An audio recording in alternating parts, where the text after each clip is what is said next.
అవార్డులను ప్రకటించిన కేంద్రం ఈ పద్మ అవార్డుల్లో తెలుగు వారికి మొండి చేయి చూపించింది.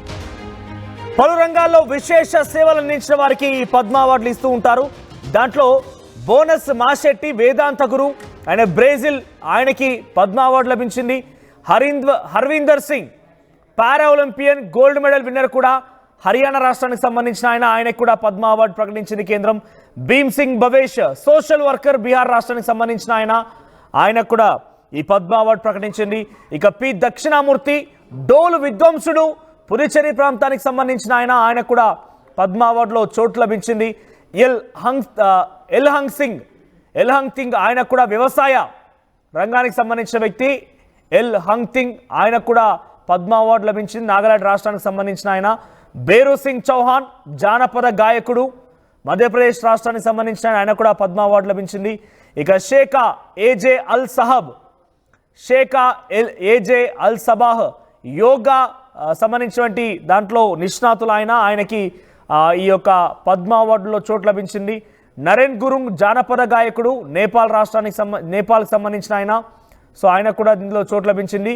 ఇక హరిమన్ శర్మ యాపిల్ సాగుదారుడు, హిమాచల్ ప్రదేశ్ రాష్ట్రానికి సంబంధించిన ఆయన కూడా ఇందులో చోటు లభించింది. ఇక జుష్నుయోమ్ గామ్లిన్ సామాజిక కార్యకర్త, అరుణాచల్ ప్రదేశ్ రాష్ట్రానికి సంబంధించిన ఆయన కూడా చోటు లభించింది పద్మ అవార్డ్స్లో. విలాస్ దాంగ్రే హోమియోపతి వైద్యుడు, మహారాష్ట్రానికి సంబంధించినటువంటి వ్యక్తి, ఆయన కూడా ఇందులో చోటు లభించింది. ఇక వెంకప్ప అంబానీ సుగటేకర్ జానపద గాయకుడు, కర్ణాటక రాష్ట్రం. సో ఇంతమందికి పద్మ అవార్డులు ప్రకటిస్తూ కేంద్రం ఉత్తర్వులు జారీ చేసింది. కానీ దీంట్లో ఏ ఒక్కరు కూడా భూతద్దం వేసి వెతికిన ఏ ఒక్కరికి కూడా తెలుగువారు లేకపోవడం అనేది కొంత అనుమానకరంగా, కొంత ఈ వార్త చదవాలనుకుంటుంది. ఎందుకంటే మన తెలుగువారు ఏదో ఒక చోట పద్మశ్రీ అవార్డులు కానివ్వండి, లేకుంటే పద్మ అవార్డులో చోటు దక్కుతుంది. మనం వార్త వింటూనే ఉన్నాం. చాలామంది గ్రామీణ ప్రాంతాలకు సంబంధించినటువంటి కూచిపూడి కానివ్వండి, ఇంకా తదితర రంగాలకు సంబంధించి మధ్యకాలంలో చూస్తే చాలా వరకు, గతంలో మనం గమనిస్తే కిన్నెర మొగులయ్య అనే ఒక వ్యక్తికి ఆ కళని కాపాడుతూ వచ్చినటువంటి ఆ వ్యక్తికి పద్మ అవార్డు లభించింది. సో అటువంటి విశేషమైనటువంటి కళారంగంలో ఉన్నటువంటి వ్యక్తులకు కూడా అవార్డు లభించింది. కానీ ఈసారి అటువంటి వారెవరికి కూడా దాంట్లో చోటు దక్కలేదు. ఇది కొంత తెలుగు వారు ఆలోచించాల్సిన విషయమే. దీనికి సంబంధించి మరిన్ని అప్డేట్స్ గోపి అందిస్తారు. గోపి, ఈ రోజు ప్రకటించినటువంటి పద్మ అవార్డులో ఏ ఒక్కరు కూడా తెలుగు వారు లేరు. దీనికి సంబంధించి అంటే ఎలా ఉంది? తెలుగు వారికి వరకు కూడా అవకాశం దక్కలేదు. గతంలో చూస్తే కనుక చాలా విశిష్ట సేవలు అందించిన వారికి కానివ్వండి, కనుమరుగవుతున్నటువంటి కళలకు సంబంధించి కూడా కొంత గుర్తించి ఈ పద్మ అవార్డులో చోటు కల్పించినటువంటి కేంద్రం ఈసారి ఒక్కరికి కూడా అవకాశం కల్పించలేదు. అప్డేట్స్ ఏంటి? మనోజ్, 2024లో తెలుగు వారికి కొంత ప్రాధాన్యత కల్పించినప్పటికీ 25లో తెలుగు వారి పట్ల కొంత వివక్షత చూపించినట్టుగా మాత్రం మనం అర్థం చేసుకోవచ్చు. అయితే ఇంకా పద్మ అవార్డ్స్ ప్రకటనలో కొంత జాప్యం ఉంది. దీంట్లో ఇంకా కొంతమంది పేర్లు రావాల్సి ఉంది అనేది మాత్రం కొంత సమాచారం అందుతున్నప్పటికీ ప్రకటించిన అవార్డులో మాత్రం తెలుగు వారికి స్థానం దక్కకపోవడం అనేది మాత్రం కొంత కొత్తమేర్పు అని చెప్పుకోవచ్చు. ఎందుకంటే గత సంవత్సరం కూడా తెలుగు వారికి కొంత ప్రాధాన్యత ఇచ్చారు. విశిష్ట సేవలు అందించిన వెంకయ్య నాయుడుకు కూడా గత 2024లో పద్మ అవార్డ్స్ ను ప్రదానం చేయడం జరిగింది. అదే విధంగా చిరంజీవి కూడా పద్మ అవార్డ్స్ ప్రదానం చేశారు. అయితే ఇప్పుడు తాజాగా కూడా ఈ యొక్క పద్మ అవార్డులో కొంత తెలుగు వారికి మొండి చేయి చూపించిన పరిస్థితి అయితే కనపడుతుంది అనేది మాత్రం కొంత స్పష్టమవుతుంది. అయితే అవార్డ్స్ ఇంకా ప్రదానం చేయాల్సినవి కానీ అనౌన్స్ చేయాల్సినవి ఇంకా ఉన్నాయంటూ కూడా కొంత కేంద్రం వద్ద సమాచారం అయితే అందుతుంది. ఇంకా కొంతమంది పేర్లను ప్రకటించాల్సి ఉంది. వాటిలో కొంత జాప్యం జరిగింది. ఇంకా కొంతమంది తోటి ఫైనల్ లిస్ట్ కూడా రిలీజ్ చేస్తామనేది మాత్రం కేంద్ర ప్రభుత్వం చెప్తుంది. మరి అందులో అన్న తెలుగు వారికి స్థానం దక్కుతుందా లేదా అన్నది మాత్రం ప్రస్తుతానికి వేచి చూడాల్సిన అవసరం ఉంది. గణతంత్ర దినోత్సవ సందర్భంగా రేపు ద్రౌపది ముర్ము ప్రకటించాల్సిన పద్మ అవార్డ్స్ కు సంబంధించి కూడా తెలుగు వారికి చోటు దక్కకపోవడం, ఇప్పటి వరకు ప్రకటించిన పద్మ అవార్డ్స్ లో ఎక్కడ కూడా తెలుగు వారి పేరు వినిపించకపోవడం అనేది కూడా కొంత శోచనీయమని చెప్పుకోవచ్చు. మరి ఇంకా అవార్డుల ప్రకటన అయితే ఇంకా పూర్తి కాలేదు అనేది మాత్రం కేంద్రం నుంచి కొంత సమాచారం అందుతుంది. దీంట్లో భాగంగానే ఇప్పటికీ అందినంత వరకు మాత్రం కేంద్రం ఇచ్చిన లిస్ట్ లో మాత్రం పద్మ అవార్డ్స్ కు మాత్రం తెలుగు వారికి ఎటువంటి స్థానం లభించలేదనేది మాత్రం చాలా స్పష్టమవుతుంది. మరి ఇంకా కొన్ని అవార్డ్స్ ప్రదానం చేయాల్సి ఉంది. దానికి సంబంధించిన లిస్ట్ కూడా రిలీజ్ అవుతుంది. 50 మంది వరకు కూడా ఒకటేసారి లిస్ట్ అనౌన్స్ చేసేవారు. వారు ఏ రంగంలో నిష్ణాతులుగా ఉన్నారు, వారి రాష్ట్రం ఏంటి, ఇలా చాలా అన్ని కూడా డీటెయిల్స్ వచ్చేవి. ఇప్పుడు చూస్తుంటే విడతల వారీగా ఇస్తున్నారు, ఇంకా లిస్ట్ అనౌన్స్ కావాల్సిందని కూడా చెప్తున్నారు మీరు. అంటే ఏం జరిగి ఉంటుంది, టెక్నికల్ ఇష్యూనా లేదంటే గుర్తించడంలో కేంద్రం ఏమైనా విఫలమైందా? అప్డేట్స్ ఏంటి? మనం ఖచ్చితంగా కేంద్ర ప్రభుత్వం ఒకేసారి పద్మ అవార్డ్స్ కు సంబంధించాల్సిన నోటిఫికేషన్ అయితే గత కొద్ది కాలంగా రిలీజ్ చేస్తూ వస్తుంది.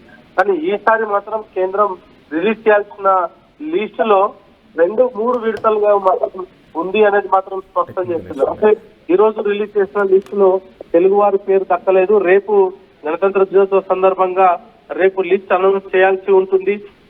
రాష్ట్రపతి చేతుల మీదుగా ఈ అవార్డ్స్ ల ప్రధానోత్సవం జరగాల్సి ఉంది. మరి ఈ నేపథ్యంలో ఇప్పుడు ఇంకా లిస్ట్స్ ఉన్నాయి అని చెప్పడంలో మాత్రం మరి ఖచ్చితంగా ఇటు తెలుగు వారికి మాత్రం కొంత తీరని అన్యాయం జరిగిందని చెప్పుకోవచ్చు. ఎందుకంటే మొదటి లిస్టు, రెండవ లిస్టు, మూడవ లిస్టు అంటూ కూడా కేంద్రం కొంత కాలయాపన చేయడం. ఎందుకంటే గతంలో కూడా ఎప్పుడు కూడా ఈ సంస్కృతి లేదు. పద్మ అవార్డ్స్ కు సంబంధించి కనుక పూర్తి స్థాయిలో లిస్టు గణతంత్ర దినోత్సవం ముందే రిలీజ్ చేసేవారు. ప్రస్తుతం అటువంటి పరిస్థితి లేకపోవడంతో తెలుగు వారికి ఈ ఒక పద్మ అవార్డ్స్ లో ఉందా లేదా అన్నది గోపి దీన్ని కూడా పొలిటిసైజ్ చేస్తోంది. దీనిలో కూడా పొలిటికల్ యాంగిల్ ఉందనే రకంగా కొన్ని కామెంట్స్, కొన్ని విశ్లేషకులు, కొన్ని చర్చలు అయితే సాగుతూ ఉంటాయి సామాన్య జనంలో. సో నిజంగా పొలిటికల్ యాంగిల్ ఉందంటారు దీంట్లో? ఖచ్చితంగా లిస్టుల ప్రధానోత్సవంలో జాప్యం జరగడం అనేది కూడా కొంత రాష్ట్రాల వారీగా ఇది ఒక మంచి సంస్కృతి కాదని చెప్పుకోవచ్చు. ఎందుకంటే పద్మ అవార్డ్స్ కు సంబంధించి గణతంత్ర దినోత్సవం ముందు రోజే ఈ యొక్క పద్మ అవార్డ్స్ కు సంబంధించిన ప్రకటన రావడంతో ఆ రాష్ట్రాలంతా కూడా వాళ్ళకు సంబంధించిన సెలబ్రిటీస్ ని కూడా సత్కరించుకునే పరిస్థితి ఉంది.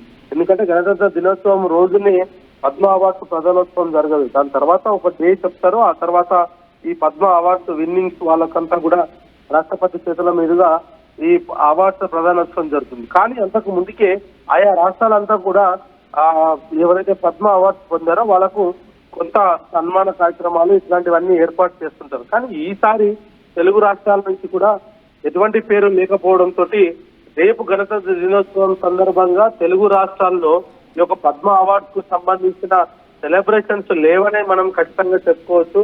సెకండ్ లిస్ట్ ఒకవేళ ఈ అర్ధరాత్రి ప్రకటించినప్పటికీ కూడా లేదా రేపు ప్రకటించినప్పటికీ కూడా ఈ యొక్క పద్మ అవార్డ్స్ కు సంబంధించి కూడా తెలుగు రాష్ట్రాల్లో ఎటువంటి సందడి అయితే నెలకొనే పరిస్థితి లేదు. వాళ్ళకి సంబంధించిన గుర్తింపు అయితే ఇప్పటికిప్పుడు జరిగే పరిస్థితి లేదు. కాబట్టి కేంద్ర ప్రభుత్వ నిర్ణయం వల్ల అంటే ఇది ఒకే లిస్టుగా కాకుండా 2-3 లిస్టుగా ప్రకటించడం అనేది కూడా తెలుగు రాష్ట్రాలకైతే ఒక అన్యాయం జరిగిందనే అంశమే మనం చెప్పుకోవచ్చు. ఏదేమైనా ఇంకా లిస్టు ఉంది అనేది కూడా కొంత ఆందోళన కలిగించే విషయం అయినప్పటికీ కూడా మరి ఎవరెవరు పేరు ప్రకటిస్తారో మాత్రం ప్రస్తుతానికైతే వేచి చూడాల్సిన పరిస్థితి ఉంది మనకు.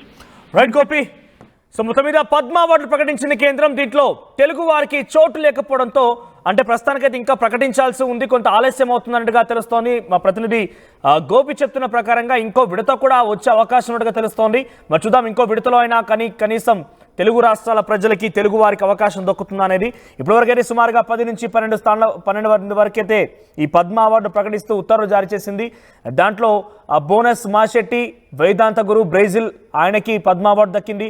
ఇక హర్విందర్ సింగ్ పారా ఒలింపియన్ గోల్డ్ మెడలిస్ట్ విన్నర్ అయిన హర్యానా రాష్ట్రానికి సంబంధించిన ఆయనకు కూడా ఈ పద్మ అవార్డు దక్కింది. భీమ్ సింగ్ భవేష్ సోషల్ వర్కర్ బీహార్ రాష్ట్రం. పి దక్షిణామూర్తి డోలు విద్వాంసకుడు పుదుచ్చేరి. ఎల్ హన్ సింగ్ వ్యవసాయం పండ్లకు సంబంధించి వ్యవసాయం చేస్తూ ఉంటాడు, ఆయన కూడా నాగాలాండ్ సంబంధించినటువంటి ఆయన కూడా అవకాశం దక్కింది. ఇక బేరు సింగ్ చౌహాన్ జానపద గాయకుడు మధ్యప్రదేశ్. షేఖా ఎజే అల్ సబాహ్ యోగా సంబంధించినటువంటి నిష్ణాతులైన కువైట్, ఆయనకు కూడా అవకాశం దక్కింది. ఇందులో ఉత్తర్వుల్లో ఆయన పేరు కూడా నమోదైంది. ఇక నరేన్ గురంగ్ జానపద గాయకుడు నేపాల్ సంబంధించిన ఆయన కూడా ఈ పద్మ అవార్డు దక్కింది. హరిమన్ శర్మ యాపిల్ సాగుదారు హిమాచల్ రాష్ట్రానికి సంబంధించిన ఆయన. ఇక జుస్నుయోమ్ గామ్లిన్ సామాజిక కార్యకర్త అరుణాచల్ ప్రదేశ్ రాష్ట్రానికి సంబంధించిన ఆయన. విలాస్ దాంగ్రే హోమియోపతి వైద్యుడు మహారాష్ట్ర. ఇక వెంకప్ప అంబానీ సుగటేకర్ జానపద గాయకుడు కర్ణాటక రాష్ట్రం. సో ఇటు విదేశాలకు సంబంధించిన వారికి కానివ్వండి, దేశం ఉన్నటువంటి వివిధ రాష్ట్రాలకు సంబంధించిన వాళ్ళు నిష్ణాతులైన వారికి అవకాశం దక్కింది. సుమారుగా 12 పేర్లు అనౌన్స్ చేసింది కేంద్రం. మరి వచ్చేటువంటి నెక్స్ట్ విడతలు గతంలో మనం చూస్తే కనుక ఎప్పుడు కూడా విడతల వారీగా లేదు, ఒకేసారి 40-50 మందికి పద్మ అవార్డులను ప్రకటిస్తూ కేంద్రం ఉత్తర్వులు జారీ చేసేది. ఒక తేదీని ప్రకటించే రోజు పద్మ అవార్డుల ప్రకటన కూడా జరిగేది, ఇష్యూ చేసేవారు. కానీ ఇప్పుడు ఎందుకు ఆలస్యం అవుతోంది ఏంటని మాత్రం కొంత ఆసక్తి రేపుతోంది. సో తెలుగు వారికి అవకాశం దక్కుతుందా లేదా చూడాలి మరి. 900 plus companies, 7.89 lakhs per annum average CTC, 100% placements. KL deemed to be university.